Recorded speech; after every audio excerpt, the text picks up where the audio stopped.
Over the past 3 years, I've been working with Multistory, producing Black Country Lungs, a story about COPD and lung disease, which is a problem in the Black Country, as this community of post-industrial background shows in the statistics that this is one of the major problems, higher than any other place in the UK.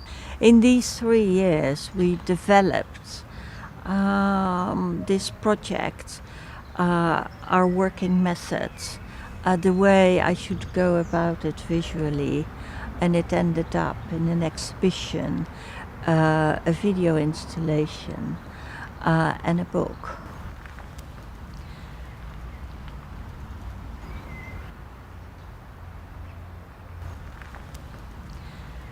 I was very happy to be invited to come to the Black Country to do a project, because I'm very much interested in communities, and I saw this as a community, an unknown community. I've been to England very often, but I've never been to the Midlands. But from my experience, I also know that when you see a community, it's never the outside what it is really about. You have to get inside the community, and you have to find a reason to get in.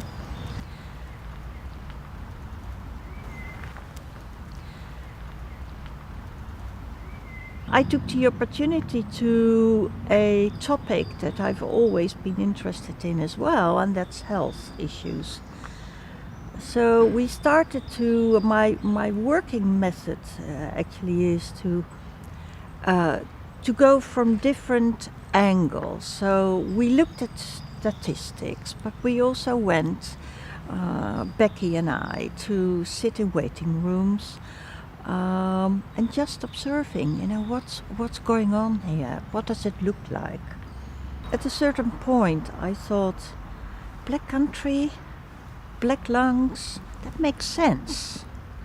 It's all to do with, in a community, with what are the circumstances, what is the social situation, what is the economic situation, and what is the culture behind it all. And that's what makes a community interesting. This is a post-industrial area. You can see that. It must have been very lively and so on and so forth, but industry is disappearing, and it's a moment of transition in the Black Country. We worked in the AMU of Sandwell Hospital. That was the starting point, and it struck me straight away that when we approached people through the nursing staff and the doctors who identified patients to us that were willing to work with us, that you get fantastic stories, and it's really very interesting to hear what they have to say. It was when we went to the respiratory center and met with the head there, Kelly. She said that the home visits were very important. And first I was reluctant to work at home, because I thought, this is about, it's not about individual portraiture. I'm portraying a health issue that is very important, that people get more aware of. And I was afraid that the situation at home would be too personal, that it wouldn't be about health. But we got around, she introduced us to people at home, and working at home had a large advantage to working in the hospital, because we could take our time, and we could really listen and get into people's lives. And it was when they invited us at home, we felt trust, and it was very moving to see that trust and to hear their stories and of course portray their situation. if you are at that stage, you still don't know how to go about it visually. And it was not until we met Arthur that I all of a sudden recognized the way I should do it. Because I'm quite close to the face. I find it very important to focus on eyes, because that's when the viewer sees that you connect to the people and that you are really got their attention and got their trust.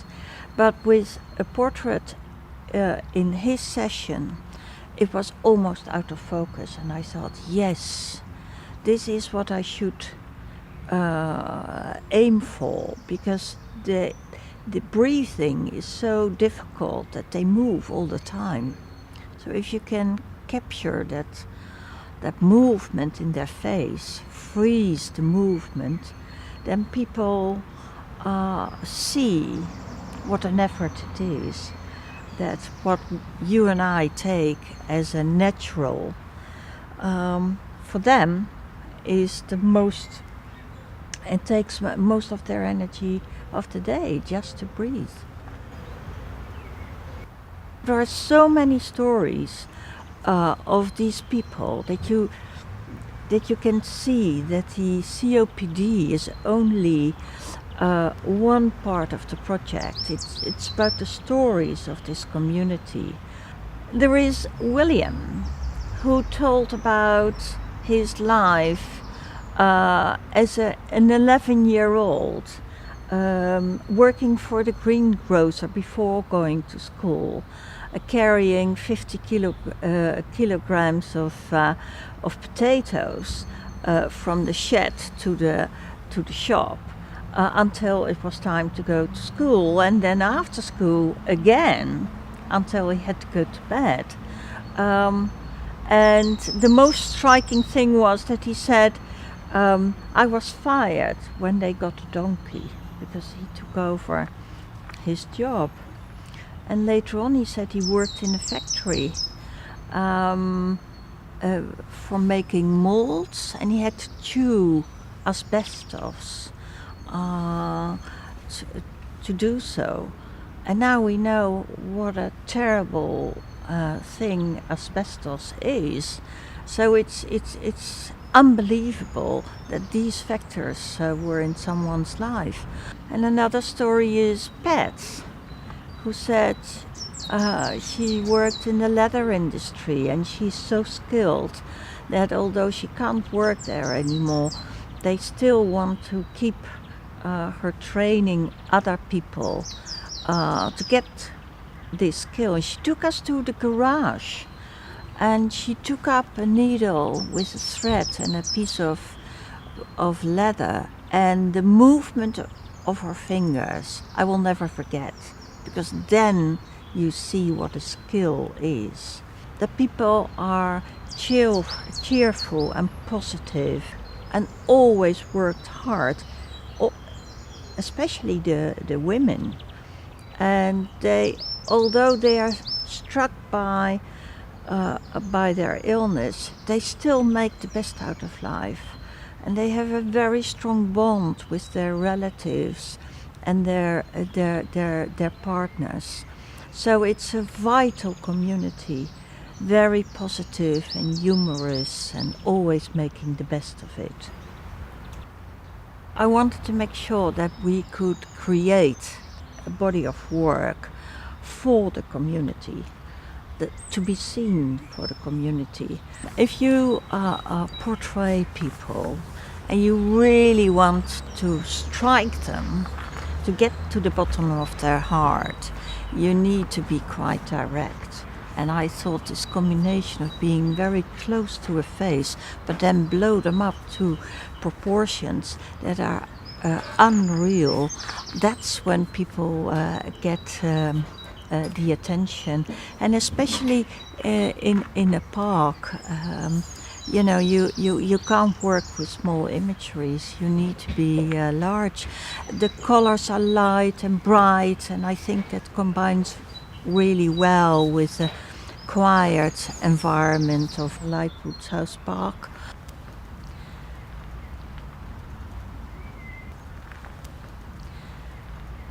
We separated the stories on stands, separate them from the portraits, and we put them at a length distance of the actual portrait. That is exactly the tube of the oxygen that they have at home, to let people feel what it is. If this is the length of your freedom, it's about 15 meters.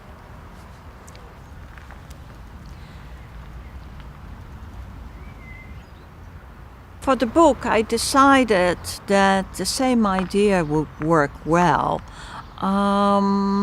It's a large book. It refers to the children book. It has thick pages. It's light of color. And I think it has this combination of being a severe subject and a lightness in which I handle things. And also, when we were in the waiting rooms, we saw an ocean of visual.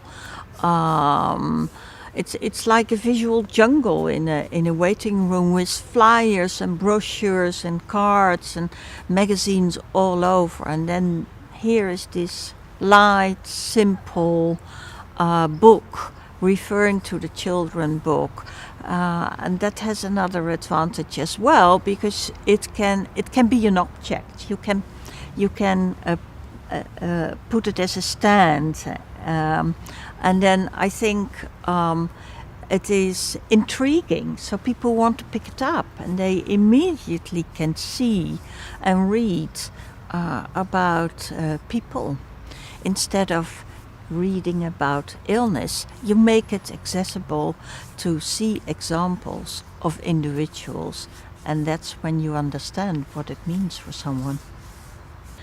We are going to give the book distributed to waiting rooms, to health centers, to hospitals in the area, and hopefully through a larger exposure, not only locally but nationally and internationally.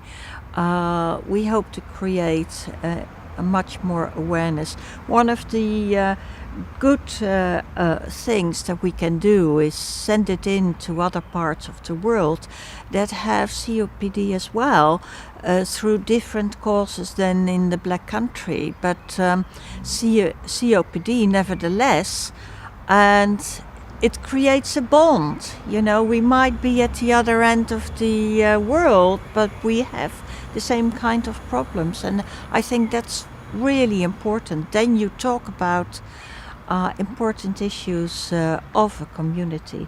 So that's what we are going to do right now. With all the differences that we have, and they are exposed in newspapers so much, it is very important that we recognize what we have in common.